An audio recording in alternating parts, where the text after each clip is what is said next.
Swastiastu. Halo teman-teman, perkenalkan nama saya Gede Damanansyah Hendra. Di sini saya ingin mempresentasikan karya yang saya buat atau tugas akhir dari mata pelajaran IT Internet of Things. Jadi di sini saya membuat lengan robot.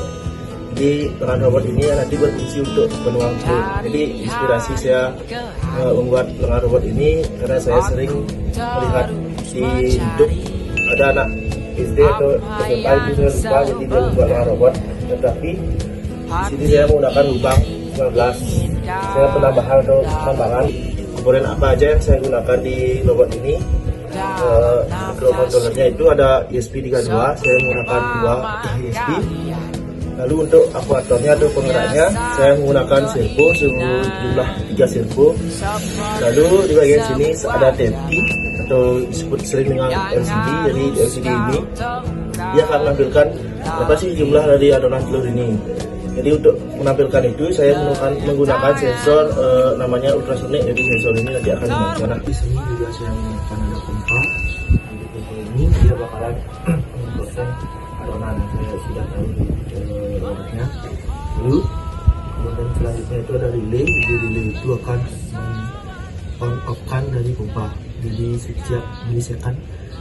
Jadi setiap pompa itu pompa mati. Jadi itu yang akan mengatur kita untuk mengatur hidup pompanya itu dari kita sendiri untuk di setiap lubang. Lalu komponen selanjutnya itu ada baterai. Saya menggunakan 2 buah baterai. Jadi baterainya berfungsi untuk sumber untuk ESP keduanya dan pompa dan TFT juga. Lalu selanjutnya ada step down ya. Nah, step down saya gunakan untuk menurun dengan.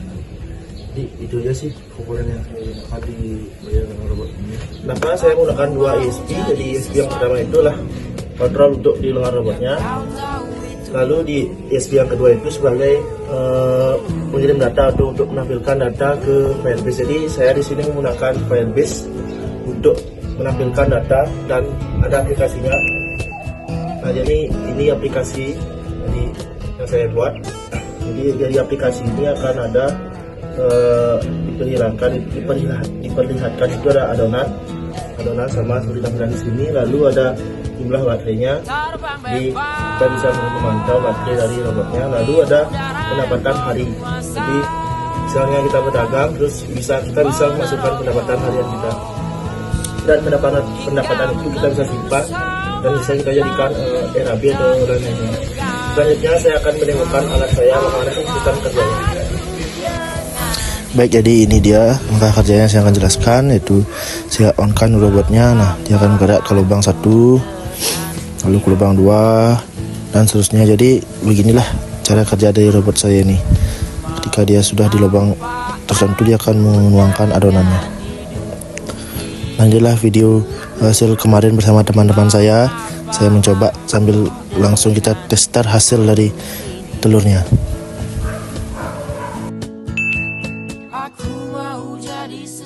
Oke, baik, jadi teknik yang saya gunakan untuk pergerakan robotnya itu saya menggunakan teknik rekam. Jadi saya merekam gerakan di masing-masing servo.